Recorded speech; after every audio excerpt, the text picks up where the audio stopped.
because you do have you said you had a background in e-commerce and retail. How did you start your journey then from saying, I want to start this business to actually, where do I source my products? How do I do it? What did that look like for you? It was very difficult. It was time consuming, I want to say, not difficult. I kind of had to sit down and break it down of what do I need to do first and where do I need to be.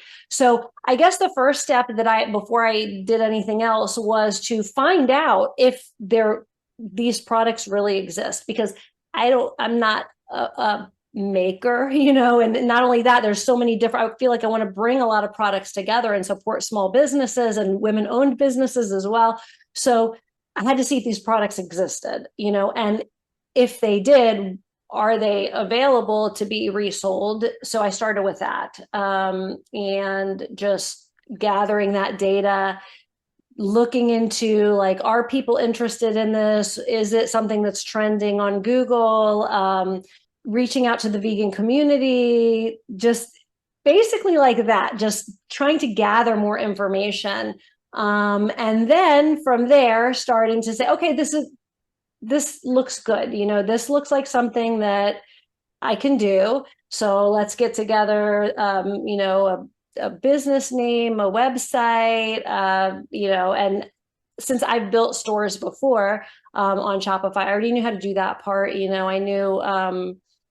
I knew like the back end, I guess you could say, pretty well. So I just needed to really research the products. And that's part of what's very hard too, is, as we just discussed, is looking into products, because they're not always transparent.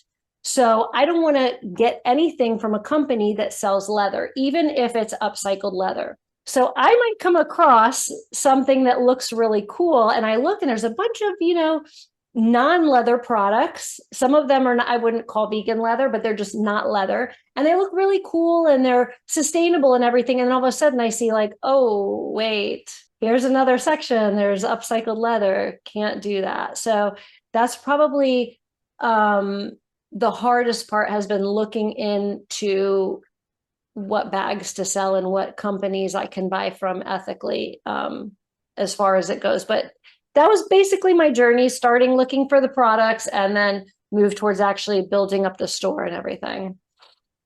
Okay, so Green Vegan Bags then is more of a marketplace where you're sourcing from other companies, right? Well, they're not selling it themselves, yeah, but Oh, so I'm a retailer, so it's kind of like a one-stop shop for all the vegan bags. So you're not having to go to different places looking for all the different styles and all the different kinds and all the different materials, and you have readily available, you can readily see what's available, as opposed to spending hours looking and looking for things you may not have even known existed. Like, I didn't know that upcycled inner tube was a thing, and then I found that and was like, oh my gosh, these are so cool. Like, I would have never known. Other people probably don't know either. They should know about this. So I feel like like a lot of this stuff is um almost a secret. So it needs to be more out there. Like, I want to bring it more to the mainstream, like a little one stop, like a little department store of vegan stuff. yeah, I'm so glad that you bought the upcycled inner tube bags, because I saw that on your website and I thought they were so cool. And you guys listening to the show out there, you have to go look at it later, because it literally looks like they're like made from tires. They're the ones you're talking about, right?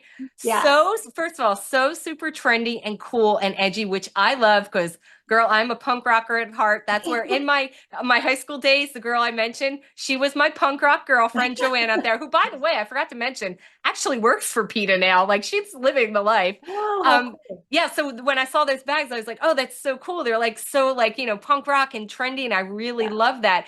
And I love the fact it was upcycled, because I just had a very interesting conversation in an earlier podcast episode that's already published with Susie Borlito of Sustainable Works.